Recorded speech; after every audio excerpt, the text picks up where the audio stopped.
Hi there, Lindsay here, the Frugal Crafter. Today we're going to take a look at this sketchbook I've been working on over the past, I would say year and 3 months or so. I made this sketchbook to take to France with me. I can't remember if this is the one I made in France or if this is one that I made as the demo piece before I got to France. I can't remember because I made one ahead of time with the exact same materials and then like just have it pass around as we were going through and making it. So this is the one I started in France anyway. I had cut out some out of like thick Cezanne watercolor paper, some fleur-de-lis and Eiffel Towers with a Tim Holtz die. I had it here and I brought those and some other little doodads for my students. I used black cord on this because I thought it would look nice, and I used like a russet colored mat board for my book board. So I just kind of stuck little things on my, this is a sticker from a bottle of wine that I bought in France, and it had Toulouse-Lautrec's artwork on it, and we went to the Toulouse-Lautrec Museum. This is a parking pass from the Monhegan boat line. One day I went to visit my daughter who was working out there, and I did some painting in the sketchbook on the island, so I stuck the parking pass there. This is from a little postage stamp that I die cut out of a little tea box from some tea I'd been enjoying, and I've got some stickers, a Hanamula sticker. I used Hanamula Cezanne paper in this book. And this is just a sticker, like a collage piece that I had cut out for my cruise sketchbook, but I had an extra piece, so I stuck it there.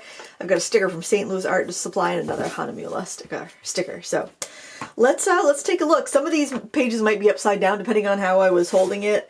These were roses from that were growing right on the property. It was they were like kind of climbing up the, actually I think I did this before the students arrived. Just a quick little sketch of some roses there. Yeah, so this has a Hanamula paper. We used arches at the retreat, but I had a bunch of the Cezanne paper left over, so I decided to use that. This is where we stayed. There was like this there's actually a room up there that, and it had these weird steps to go up to the room. I don't think they had that rented out. I don't know if maybe liability wise they didn't rent it out, but it was a really cute little room in that turret there. And there were all these little like moths that almost looked like hummingbirds that kept coming to this plant, and I thought it was really cute. This was a flower we painted together in at the retreat. There was like, I think, a wedding at the retreat venue right before we got there, so there were all these flowers left over and vases and stuff, so we just did that one as a project together. I thought that was kind of fun. This shell was from one of my students ordered, I think it was oysters when we went to Albi, and saved the shell to paint and asked me to do a demo. And so I did a very quick little demo on how I would capture the shell, and I was showing some little demos in there. Oh, and one of the students picked up the, Shmika had recently come out with natural pigments and natural paints, and I didn't buy any of them. They didn't really appeal to me, but we were at this little art shop in Albi, and I think I think it was Christine, spent so much money they gave her a tube. I'm thinking that's what happened. I'm not 100% sure, but I'm not calling her out for spending. We all did our fair share of shopping in that art shop. Actually, the price is really good, and all like taxes included in the prices over there, which was really nice because I'm like getting ready to pay. I don't speak French. I took 2 years of French in high school. I tried the Duolingo. I'm hopeless. I am really bad at learning foreign languages. So I'm just like, okay, trying to convert it, count it up. I had euros and cash, and kind of like, okay, how much will the tax be? And it was like all included, so that would made it really easy. So anyways, I was mixing some of that that color with some violet that I had. I was just kind of see how they looked mixed with other colors, because on their own I didn't think that those Schminke natural paints were all that exciting. This was from a photo that one of us took at the botanical gardens that we went to when we were in France. Oh, and here I made my own paints. I bought some pigments at I think it was L'Artisan Pastelier, which was a place where they make handmade pastels, and they also sell pigments and things like that. And I bought a jar of ultramarine blue. Look at that granulation. Prussian blue, because, well, I was confused. French ultramarine would obviously have been what to get, but I was thinking Prussian blue. I don't know why I was thinking Paris, but anyway, I got Prussian blue, and actually my husband's family's from Prussia, so like, yeah, I gotta get a jar of that. I love Prussian blue, honestly. I got some manganese violet, isn't that pretty? and some terre verte, because I've always been disappointed in commercially made terre verte. So I bought a pot of it because it's such a pretty tone and texture that I thought I would mix it with maybe some other pigments or mix it up fresh as I needed it. But it's not rubbing off, so I apparently have enough binder there. I thought it was just really pretty. And this is like where those flowers were from. They were growing up the side of this wall, and we sat outside and painted. And this was done with the not Inktense, the Derwent Line and Wash set. That's a really nice set if you're confused about the Derwent pan products. The Line and Wash set has some Inktense, has some pastel, it has some graphitant. I don't think it has tinted charcoal. I think it's just those three things. And it comes with 2 fine liners, which I used, and it comes with a water brush. So it's just a nice little all-inclusive little kit to use. So that's what I did that with. And I like that kind of vintage look that it gives it. This was just some cloud demos, some cloud studies that I did. Beautiful. Oh my gosh, the skies went for days where we were staying. It's so gorgeous. More cloud demos, just some like tree demos. So not very exciting, but it's kind of fun because it does remind me of the time there, because, you know, I was showing how to paint certain things to the students. And, oh, that right there, I was just comparing, I think, core tube paints versus core, the core pans that I recently got. So I was just testing that out. And this I did from a photo that I took in Albi with the banners. I love the banners going between the streets there. I thought that was really pretty. I used some Potter's Pink in there, that granulation. My Mary Blue Potter's Pink is probably the prettiest Potter's Pink, and it re-wets really well, so if you want a recommendation. I wanted to buy Winsor & Newton, a full pan of Potter's Pink by Winsor & Newton. I thought for sure I'll be able to find it in France. Nope, could not find it, so. But that tube, I really like the My Mary Blue. This was from, I believe, Sears Island. So Sears Island is this little island off the coast of Maine. You can drive right out to it. You drive out, there's like a causeway. You drive out, you park, and then you can either bike or hike or whatever the island. It's not inhabited. I think at one point there was a farm out there, but now it's just like I think it's like a public land. But anyway, we went out there and painted one day. And this, I think this was just a random landscape demo of some paints. Oh yeah, I was testing the Drawn B168 set. I don't know if I think I posted a review of it. It's the same set that like Graby puts out, and there's a bunch of, I think they're made by CMR. They're put out by a bunch of different brands, but they're not very high quality. I mean, obviously you can paint with them, right? You can paint with them. But if you look like right in there, look at that kind of, it's similar to granulation, but it's not granulation. It's more of like a silty, like a separation. It just looks, I don't know, it's not as pleasant. Obviously, yes, you can paint with it, you can mix the colors, but it's just got so much extender or filler in it or something, just makes it, I think it's fine if you're doing some one layers loose type of thing, if you just want a cheap and cheerful, vibrant color, but the quality there I think would it would be frustrating to use when you're trying to glaze and whatnot. So I can't remember if I posted the review of that or not. I was pretty frustrated with the paints, but anyway. And this was World Watercolor Month last year. I did these donuts for one day's prompt, and I did this knob from my bass guitar on another day's prompt. And this was another day's prompt. I love doing skin tones, like rainbowy skin tones. I think that prompt was patch here, so I made a Girl Scout patch for World Watercolor Month. And I think that one was probably rusty. Love that. I used Masha's watercolor to get those beautiful granulating tones. Portrait of my daughter reading. This, oh, I did a video of making those paints that I showed you at the beginning, from that, I showed you there, because I made those at the retreat, because Conchi had gum arabic and oxgall with her, so she's like, here, mix them up. So I mixed them up really quick. I didn't mull them or anything, but I bought these because I wanted them to granulate, so I wasn't really interested in doing it the proper way. So that worked out pretty well, and I just did it again there just to show it. And I don't exactly remember what I was doing there, but anyway, I did it. For whatever I did, I don't know. Oh, these are from Monhegan here. This was painted on the there's a shipwreck. I painted that over at painted the shipwreck there, and I really like how that came out. We're just kind of sitting, enjoying the sun. And then I was on the top of the island, there's a lighthouse, and it was so foggy, and I wanted to capture that misty fogginess, and I think I captured it pretty well. I mean, it's not a stunning painting, but it was so foggy and misty that I think I got the impression of the day pretty well. That was another World Watercolor Month prompt. I don't even remember what the prompt was. And this was a rose from a photo I took on Monhegan. I used the Paul Rubens floral set for that, which it worked quite well. There's a beautiful granulating opera pink in that set. But honestly, the floral set would not be my pick for a set by Paul Rubens. I don't think it's as strong as some of their other sets, as far as like a mixing set. But it was very pretty for doing this little rose painting. I painted this one day. Me and a couple friends, Kathy and Karen, went to Monroe Falls, and we painted the waterfall, and this is just chaos. And I did another painting in another sketchbook that's not quite done yet. The sketchbook isn't completed, I mean. But yeah, it's just, but then again, you know, when you're looking at it, you're right next to a waterfall, it's very chaotic and very splashy, and I guess in that respect I captured it all right, but I don't know, I didn't think the painting was all that great. This was me experimenting with Sparkle Pop pens. I found this pen, and it was called like black. Maybe it was black with red. But anyways, it was a gel pen by Pentel called Sparkle Pop, and it's the black one. It has red glitter in it. But then if you sketch with it and you add water, you get all these purples showing up in the black. So it's like black, purple, and maybe a little bit of yellow. And then I added some color to it, and I thought that was really fun. And then I did a tutorial on YouTube for this right here, where I started with sketching with Sparkle Pop pen and then went from there.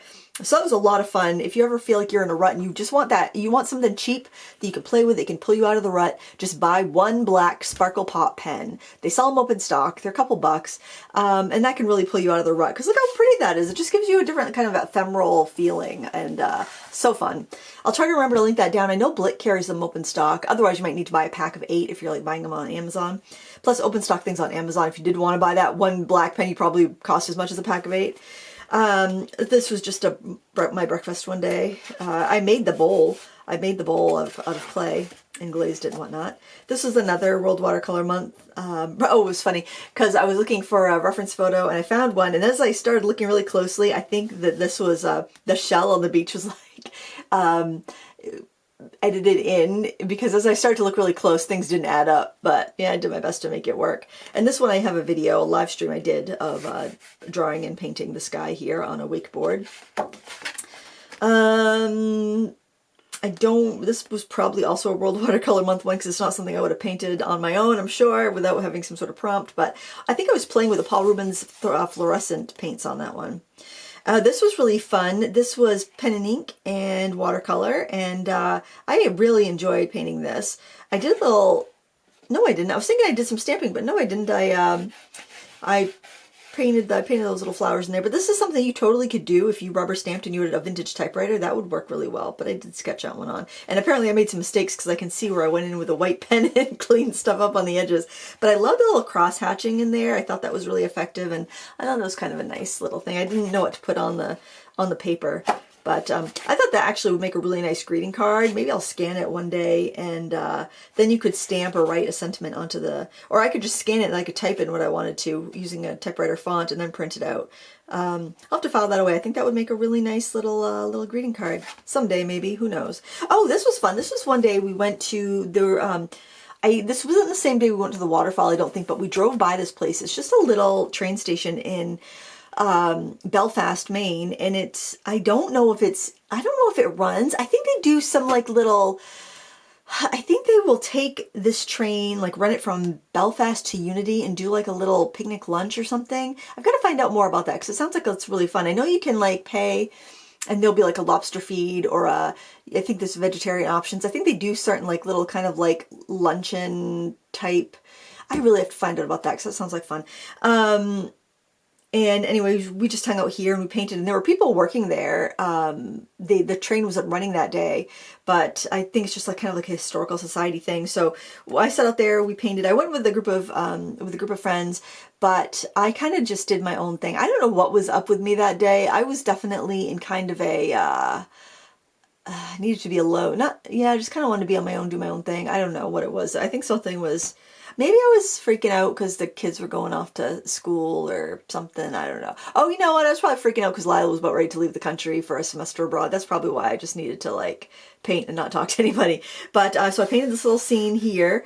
And then I did little detail areas of like the stoplight, and there was a Western Union office. I thought that was just kind of neat. I love vintage stuff like that. So I did just a couple little vignettes there, pen and ink and watercolor. And I like how it came out. I actually I brought a little palette that I made from this little plastic thing I found on the side of the road. I made a little gouache palette with like 5 or 6 colors, and I use that a lot in this to do my clouds and stuff like that. So I didn't have to plan so much. Architecture is not my strong suit, so having a gouache is really handy.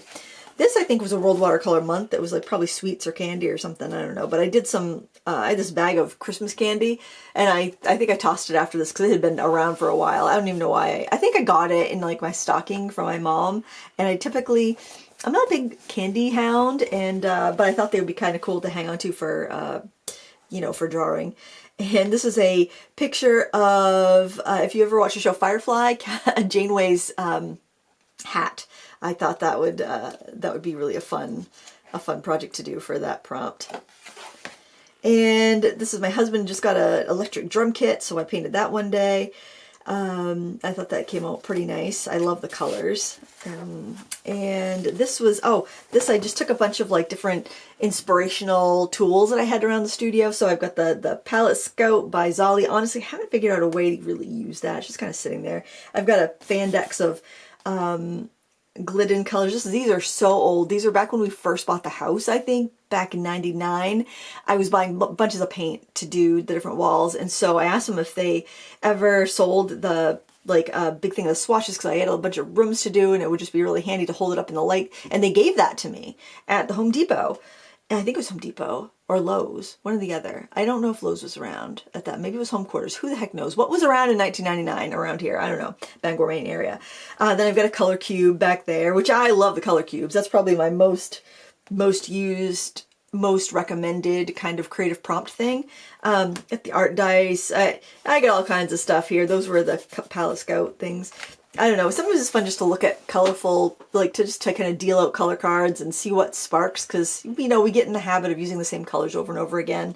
And sometimes it's nice just to use something different and spontaneous.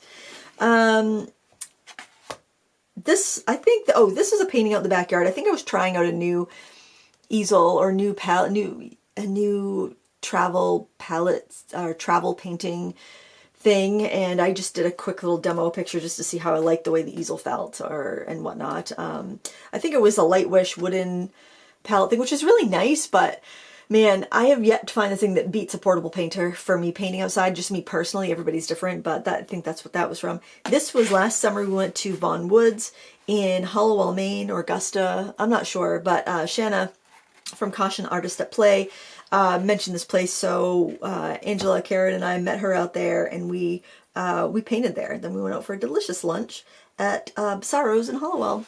Had some pizza. These were just, I was getting ready to do a review of the tonic watercolors, the big ceramic pans, and that's what I ended up doing with those. I think, gosh, I hope I'm remembering that right. I think so. And that was fun. That was from a photo from Unsplash, and these were just imagination flowers. I do a lot of little imagination roses when I'm testing out paints, because it's something I can kind of doodle and just kind of think about the paint and just kind of splash color around, not really think about much except how the paint's performing. These were done with the eye crayons, which are kind of a Neocolor tube dupe, and they are very affordable. They have 2 sets. I think they're around $1 a crayon in their sets. A set of 25 for around, sometimes less than $25. They've got the classic colors, which I think this is the classic colors. Then they also have the Europe colors, which are more muted tones. And this, I don't remember this might have been the tonic colors. Honestly, I don't remember what I painted this with, but I think I have a video on that. If not a real-time video, I have a critique club. I think I got a little smudging from that on this, because those crayons can tend to smudge, but I don't think it really makes a difference on that one. This was painted on that same trip when we went to Vaughan Woods. This was a church. So if you're downtown Hollowell, there's a boat launch. And if you sit on the lawn at the boat launch, you can look up the street and see that church, and that's what I painted. This I just painted the other day. I was testing out the Phoenix 2 watercolors, and I had this page was left over because it's something on that page smudged onto this. And I think it was like probably some colored pencil accents, but it was pretty grimy. So I erased what I could. Then I'm like, I'm just going to play around with that paint and see what happens. And it had some great movement. I think it's a wonderful paint. It's coming to Amazon in October 2025. I don't know when this sketchbook tour will come out, but they're nice paints. I have no idea what they're going to cost, but they're quite lovely. Actually, I'll show you and they're coming up with a new palette too, and I'm not sure if they're all going to come together or not, but this is a lid with a storage thing on the top. It's got an airtight seal, so that's why it's not covered. I want my paint to dry out. But kind of a nice tube set that they've released in their professional range. These were just doodles. I was sitting on the couch, not feeling ambitious, and I had some peonies that I picked in my mom's backyard. Just did a very quick one-layer painting here. I could go over it and add some more detail. I probably should, but yeah, I haven't been inspired to go back. And this is an orchid that my son gave me for Mother's Day. Just again, a real quick kind of warm-up sketch that I probably should go in and add more detail, but I probably won't. These, we're looking at some pieces from this year's World Watercolor Month now. This was from, I think the prompt was lock, so I just did some granulating colors and just added some colored pencil. Nothing too fancy. This here the prompt was perform, and so I did this kind of clown, and it looks like some of that color is rubbing on. I'm debating whether I want to do facing pages. This one I did because I made the book, so the paper's nice and thick, and I really like the paper. But in a lot of sketchbooks, I don't do facing pages because of the smudging, because I like to do mixed media, which means I end up getting some smudging on opposing pages. So if I use the opposing page, I'm just going to do a quick doodle or a quick warm-up and nothing of importance. This was for the prompt weave. This was for jacket, and I have a video on this. This was a lot of fun, but I'm getting some smudging there because I used temper sticks. I think even though they do dry down, I think we've got a little bit of rubbing, like it rubs off a little bit. But I really like how that came out. And then I did this one later because I thought that would be nice to have something that somewhat coordinates. And I used cerulean blue, yellow ochre, and quinacridone rose for this piece. I like to do simple triads. And this was for the prompt avocado. And again, I did a kind of I spent a lot of time on this one, then just did like kind of a very quick and loose companion page, which I think is kind of a nice way to use up that backside of another without like committing to two really large pieces. I think that's kind of the way to do it. That way, if you do end up like you really want to take it apart and use it for something, then I guess you could without, you know, worrying about what's on the back side. Two really awesome pieces. Although I don't think I'm going to want to take this one apart. This was the final, I think this was the final spread for World Watercolor Month this year. It was ornate and tower, and I just did some details from a building in New York City, and I added some mixed media, and I do have a video on this and a real-time lesson in Critique Club, I think. And then this one I painted upside down because I wanted to film it, and then I didn't want this on screen, so, and I'm right-handed, so I flipped it and I painted it this way. And that tutorial, real-time tutorial for this is up on my YouTube channel. And that was a lot of fun. It's real wonky, but I just needed to kind of have fun and just paint, right? Just paint for fun. And I just taped this little CD pocket in the back because I would put in, I would put these things in here, this like little handmade viewfinder and value scale that I made. I'll put that in there. So if I'm plein air painting, I can kind of crop it easily, or I can crop it to the size of my like the aspect ratio of my sketchbook just by like kind of holding it up, so making sure it matches the size of my sketchbook. And then when I hold that like that and look through it, I will crop it to the aspect ratio of my sketchbook. So something there. And this, I haven't used this, but I thought this might be nice for architecture to like grab an angle and keep an angle. I don't really know what this is for, but it's also a straight edge, so I stuck that in there too. And that is the sketchbook tour. Quite a lot of paintings in just over a year. I'm pretty happy with how they all came out, and thank you so much for watching. Please give me a thumbs up if you enjoyed this sketchbook tour and would like to see more. And until next time, happy crafting. Bye!